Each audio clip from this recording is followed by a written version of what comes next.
श्री गुरु चरण सरोज रज, निज मन मुकुरु सुधारि। बरनउँ रघुबर बिमल जसु, जो दायकु फल चारि।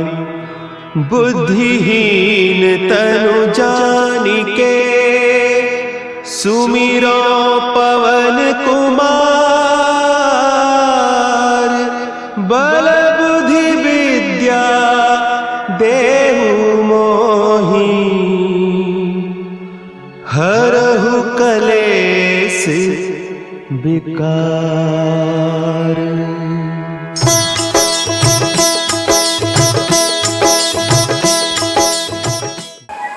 माँ शीतला की इस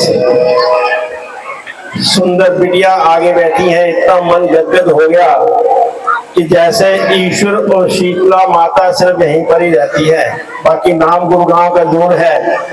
क्योंकि 6 घंटे की मैं जितनी भी बहनें माताएं बिटिया बैठी है सबको योगिनी कह सकता हूँ। 6 घंटे की तपस्या ईश्वर कृपा है।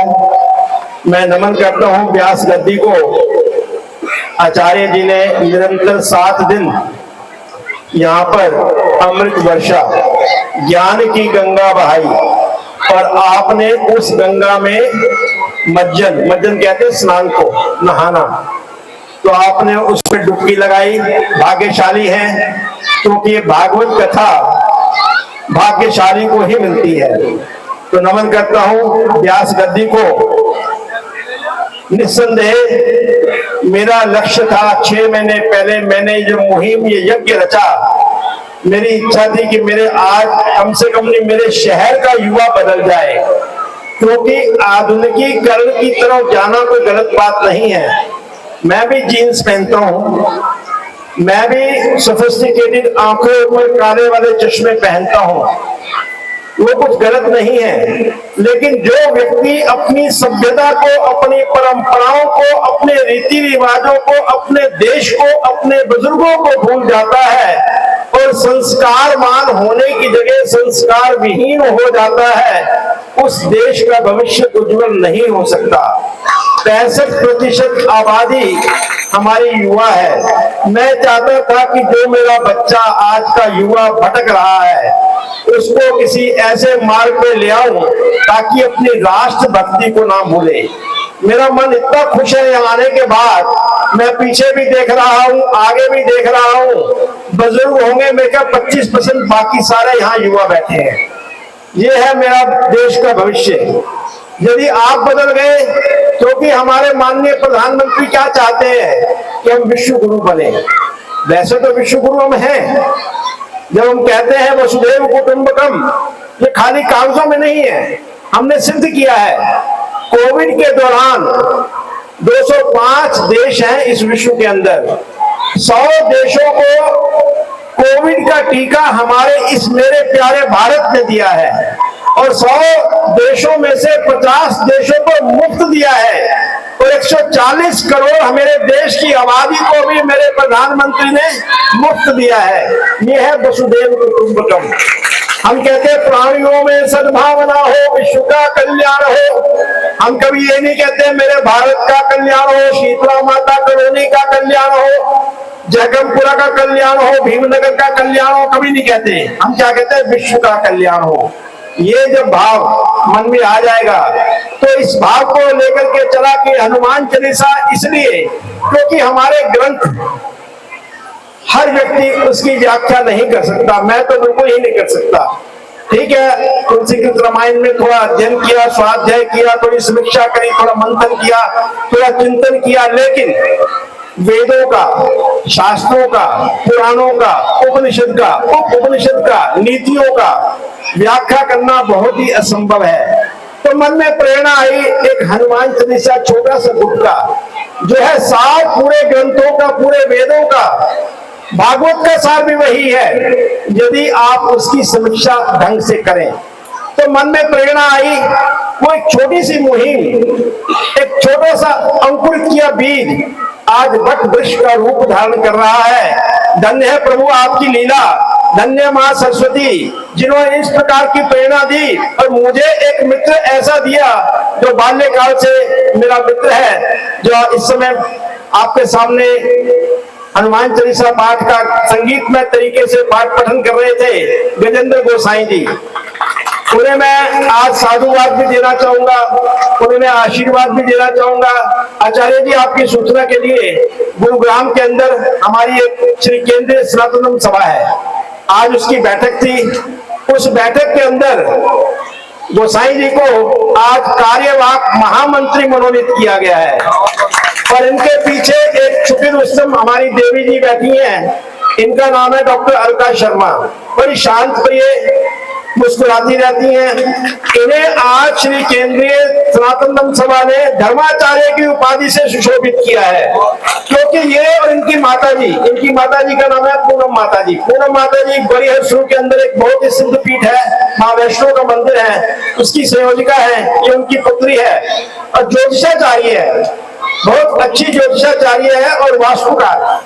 तो इनको आज धर्माचार्य का मतलब ये नहीं कि इनको खाली उपाधि दी, इनसे अभी मैं कल इनसे इसके ऊपर काफी चर्चा करने वाला हूँ। खाली आचार्य कहलाना आसान है, लेकिन उसके आदेश को कार्यान्वित करना बहुत मुश्किल है। तो आपको अलका जी धर्म की पताका को लेकर के समाज कल्याण के लिए, जैसे मैंने एक काम शुरू किया है, इन्होंने मेरा नाम रखा है आध्यात्मिक सखा, तो आपको धर्माचार्य की उपाधि दी है तो आपने भी सिद्ध करना है। इससे पूर्व कि मैं अपने राष्ट्र की बात करूं, मैं साधुवाद देना चाहूंगा सर्वप्रथम व्यास गद्दी पर विराजमान आचार्य ओम प्रकाश जी से, और मैं जिस मंदिर में प्रधान हूं श्री श्याम जी मंदिर न्यू कॉलोनी, उसके हमारे पंडित भीमदत्त जी आपके सामने 7 दिनों से आप इनके दर्शन कर रहे हैं, और इनके साथ ध्रुव सिंह जी, राजेंद्र जी, प्रदीप जी, जसवंत जी, भीम सिंह जी, मुकेश जी, मनीराम गुप्ता जी, समस्त B2 शीतला कॉलोनी के निवासी, और जिसने भी इस यज्ञ के अंदर हाजिरी रूपी आहुति डाली वो भी साधुवाद के अधिकारी है। और इसके अतिरिक्त मैं गोसाई जी का विशेष आभार प्रकट करता हूँ, जिन्होंने इतनी लगन और मेहनत के साथ 21 बार, देखो मैं तो फिर भी कूलर के आगे बैठा था और गोसाई जी के पास थोड़ी सी हवा आ रही थी। मेरे दाईं ओर हमारे धर्मेंद्र बजाज जी, ये वो है जैसे गुमनाम योगी है ये लोग, ये आते हैं गर्मी के अंदर बैठते हैं। इनके साथ 2 योगिनी भी बैठी हैं, एक का नाम है ज्योत्सना, एक का नाम है रचना, एक बहन जी हो रही है, उनका मुझे नाम नहीं मालूम।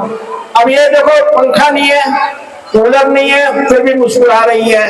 ये होता है ईश्वर भक्ति के अंदर लीन हो जाना। आओ तो उसमें समा जाओ, पसीना आएगा आने दो, ये हमारे शरीर के अंदर जो नमक है ना, रसायन, वो बाहर निकल रहा है। तो इसलिए जब आप कहीं भी मगन होके बैठते हैं तो ईश्वर कृपा स्वयं होती है। अब आता हूं अपने राष्ट्र के ऊपर। आज मैं एक संदेश देके जाना चाहता हूं, आप अपने धर्म के अनुसार रीति रिवाज मनाओ ना मनाओ कोई फर्क नहीं पड़ता, आप अपने पर्व और त्योहार मनाओ या ना मनाओ कोई फर्क नहीं पड़ता, आप हनुमान चालीसा का पाठ करो या ना करो कोई फर्क नहीं पड़ता। आचार्य जी आकर के भागवत पढ़ के चला जाए, इनको एक भी श्रोता मिल जाए तो इनका काम चल जाएगा, कोई फर्क नहीं पड़ता। लेकिन जो व्यक्ति जो इस राष्ट्र का नागरिक है, यदि वो राष्ट्रीय पर्व मात्र 2 ही है, एक है आज स्वतंत्रता दिवस और एक होता है गणतंत्र दिवस 26 जनवरी का, जो नहीं मनाता वो राष्ट्र विरोधी है, वो राष्ट्र द्रोही है। इसलिए हमें राष्ट्र के प्रति समर्पित सदा रहना है, क्योंकि राष्ट्र सर्वोपरि, हमारी गीता के अंदर भी राष्ट्र को सर्वोपरि कहा गया है। क्योंकि जो व्यक्ति अपने राष्ट्र के प्रति समर्पण नहीं करता तो उसका कोई धर्म नहीं है। तो बच्चों, मेरी एक आपसे प्रार्थना है, जैसे हमारे हिंदुओं के लिए वेद हैं, पुराण हैं, ग्रंथ हैं, उपनिषद हैं, ऐसे हमारे राष्ट्र के लिए भी एक बहुत बड़ा ग्रंथ है जिसको हम बोलते हैं संविधान। संविधान के अंदर 2 प्रकार के, 2 श्रेणी के, एक है कर्तव्य और एक है हमारे अधिकार। हमारे अधिकार क्या है प्राय सभी को मालूम है। जितने भी यहाँ बैठे हैं, बिजली चली गई, सबके चेहरे पे गुस्सा था कि बिजली कैसे चली गई। पानी चला गया, सबके मन में गुस्सा कि पानी कैसे, क्योंकि आपका अधिकार है। लेकिन आपका कर्तव्य क्या है राष्ट्र के प्रति किसी को नहीं पता। यहाँ जितने भी बैठे हैं, यदि मैं कहूँ 11 कर्तव्य हैं पर 6 आपके अधिकार हैं, यानी कर्तव्य आपके डबल है। लेकिन आज मैं किसी व्यक्ति को भी हाथ खड़ा करके बता दे कि मेरे को राष्ट्र के प्रति मेरे क्या कर्तव्य है, कोई नहीं बता पाएगा। लेकिन आपको पता होना चाहिए, जैसे उसमें संविधान के प्रति हमारा क्या कर्तव्य है, झंडे के प्रति हमारा क्या कर्तव्य है, हमारा जो राष्ट्रगान है उसके प्रति क्या कर्तव्य है, हमारा पर्यावरण के प्रति क्या कर्तव्य है। इस प्रकार हमारे 11 कर्तव्य है। जिस दिन आप वो कर्तव्य परायणता को सीख लोगे तो आप वास्तव में राष्ट्रभक्त हो और अच्छे नागरिक हो। बच्चों, आज आपने तिरंगा लहराना और तिरंगा का ध्वजारोहण करना, दोनों के अंदर बहुत अंतर है। 15 अगस्त को ध्वजारोहण हुआ था, यानी नीचे बंधा होता है झंडा और ऊपर ले जाते हैं, ऊपर जाकर के फिर वो लहराता है। क्योंकि इस दिन हमने गुलामियों की बेड़ियों से अपने आप को छुटकारा पाया था, नीचे से हम ऊपर गए। और 26 जनवरी को ऊपर लहराया जाता है क्योंकि ऊपर ही रहता है वो। तो इसलिए एक तो ये ध्यान रखना है। फिर आपने उसमें 3 रंग देखे। भगवा रंग क्या है? भगवा रंग है शक्ति का प्रतीक, सफेद रंग है शांति का प्रतीक, और हरा रंग है हरित क्रांति का। हरित क्रांति का मतलब है कि हमारे देश के अंदर अन्न हो। एक गेहूं के दाने को बनाने के लिए बहनों, आप भी सुनो और बच्चों को भी सुनाओ, एक अन्न के दाने, गेहूं के दाने को बनने के लिए 132 दिन लगते हैं, 132 दिन। और आज का बच्चा आधी थाली लेता है, आधी फेंक देता है, कहता है उतना लो थाली में, डालना ना पड़े नाली में। ये ध्यान रखना, क्योंकि आज पंडित जी ने 2000 लोगों के लिए भंडारा अरेंजमेंट कर रखा है। और मुझे मालूम है बहुत से लोग लालच में 4 पूड़ी 8 पूड़ी, अरे जितना खाना उतनी लो, और कोई भी फेंक के ना जाए। जो फेंक के जाएगा वो पाप का भागी बनेगा। जितनी इच्छा है, वैसे तो प्रसाद पेट भरने के लिए नहीं होता, प्रसाद के रूप में लिया जाना चाहिए। तो आपने फिर हमारे झंडे के अंदर आपने देखा अशोक चक्र है, वो हमारी धर्म परायणता का प्रतीक है। और उसके अंदर 24 तीलियां हैं। 24 तीलियों के क्या अभिप्राय है? वो हमारे कर्तव्य है। 24 कर्तव्य की अगर आप कहीं गूगल में जाएं, उसमें हमारे 24 कर्तव्य क्या है उसका भी जिक्र है। तो इसलिए इस मंच के माध्यम से मैं अपनी बहनों को, बेटियों को, मेरे जितने बंधुवर हैं, पीछे खड़े हैं, सभी से आग्रह करता हूं कि यदि आपने आज वास्तव में हनुमान चालीसा पाठ में इस यज्ञ के अंदर अपनी आहुति डाली है, लेकिन यदि आप राष्ट्र के प्रति सजग नहीं हुए तो आपके हनुमान चालीसा पाठ पढ़ने का कोई लाभ नहीं है। और बल्कि मैं तो इतना भी कह के जाना चाहता हूं कि मेरा मन इतना प्रसन्न है युवा के प्रति। मैं एक घोषणा करना चाहता हूं, आप युवा, आपके लिए आचार्य जी आप जरा ध्यान देना मेरी बात की ओर। मैंने आज आपके साथ बैठकर के 21 बार हनुमान चालीसा पाठ का पठन किया है। मैं ईश्वर से प्रार्थना कर रहा हूं कि हे ईश्वर, यदि उस पाठ का कुछ लाभ मेरे हिस्से में लिखा हो, वो मैं आज का अपना पुण्य अपने यहाँ बैठे युवा को देके जा रहा हूँ कि ईश्वर उनको देना, ताकि उनके मन के अंदर राष्ट्र के प्रति प्रेरणा उठे, राष्ट्र भक्त बने। क्योंकि यदि अब यहाँ पर क्या सबसे बड़ा सबसे बड़ा ये बताओ राष्ट्रभक्त कौन है? सबसे बड़ा राष्ट्रभक्त कौन है? कोई बच्चा बता सकता है? सबसे बड़े राष्ट्रभक्त हनुमान जी। क्यों? चौकीदारी करते हैं भगवान राम के दरबार की। राम दुआरे तुम रखवारे। और हमारे राष्ट्र का चौकीदार कौन है? नरेंद्र मोदी जी। वो भी यही काम कर रहे हैं, वो भी ब्रह्मचारी है, ये भी ब्रह्मचारी है। इनकी भी पूंछ है, उनकी पूरे विश्व के अंदर पूंछ है। तो इस प्रकार के मन के अंदर भाव लाओ कि राम दुआरे तुम रखवारे। हमें हर व्यक्ति को इस राष्ट्र का रखवारा बनना है, क्योंकि दुश्मन तो अपनी आंख लगा के बैठा है, लेकिन ये मेरा देश, ये मेरा राष्ट्र, मेरा आज देश का युवा, मेरा फौजी भाई, हम यहाँ पर चैन की नींद सोते हैं और वो 40 डिग्री में बैठ करके हमारी चौकीदारी करते हैं, तो वो भी हनुमान के रूप है। तो इसलिए आप सब हनुमान भगत हो। मेरी सभी को बधाई भी है आज के इस पावन पवित्र, और विशेषकर भीमदत्त जी बड़े लगन से 7 दिन से लगे हुए हैं इस यज्ञ के अंदर, और ईश्वर करे कि इस प्रकार के आयोजन भविष्य में भी होते रहे। यहाँ आने के बाद लगा कि वास्तव में जो माँ शीतला का जो वास है इन्हीं में से किसी न किसी देवी के अंदर होगा, क्योंकि जिस प्रकार से लगन से, प्रेम से, समर्पण भाव से आपने आज 6 घंटे, बल्कि मैं आधा घंटा तो मुझे भी हो गया होगा, 6.5 घंटे, अब आप आए हो तो प्रसाद लेके जाओगे आधा घंटा, तो 7 घंटे आप घर से बाहर रहे। इससे बड़ी तपस्या नहीं हो सकती है। ये साधु संत ऋषि मुनि योगी तपस्वी महात्मा महापुरुष ज्ञानी फकीर ये भी निरंतर 7 घंटे नहीं बैठते, बीच में ब्रेक लेते हैं, और आपने तो ब्रेक भी ली। तो इसलिए आप सब बधाई के पात्र हैं। ईश्वर करे आप इस प्रकार के आयोजन में जाते रहो। मेरा आज का युवा उन्हें मेरा आशीर्वाद है कि मेरे जो शब्द हैं बच्चों, आज घर जाकर के इसके ऊपर थोड़ी विवेचना करना। थोड़ा इंग्लिश में समझा दो मैंने।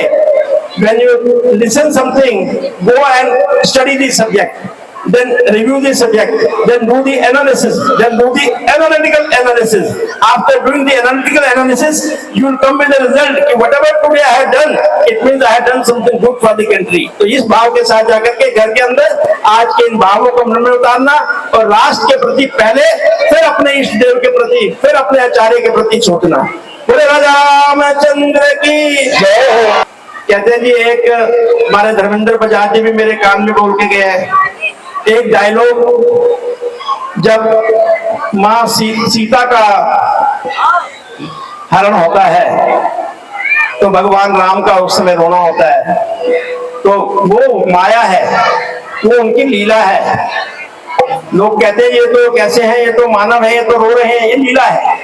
उस लीला का एक अंश 2 लाइनों में सुना रहा हूं, एक शब्द पे सुनाऊंगा, यदि 5 मिनट के लिए सारे शांत हो जाए। अब मैं देखता हूं कितनी शांत, यहाँ पर कितने शांति से लोग बैठ सकते हैं। श्री राधे, बहुत उत्तम। हे खग हे मृग हे भंवर ब्रह्म, तुमने कहीं मृग नैनी देखी, कोकिले कूक कर बतला दे, तूने कोकिल पैनी देखी। हंसो हंसो मत हंसो, बतलाओ चलकर उस राज हंसनी को। सिंगो सिंगो गरजो इतना कह दो, देखा है मैथिली सीनी को। हे पहरेदारों वन वृक्षों, बोलो वन देवी किधर गई। हे कुटी कुटी तू ही बतला, वो इधर गई। नाथ हृदय महडे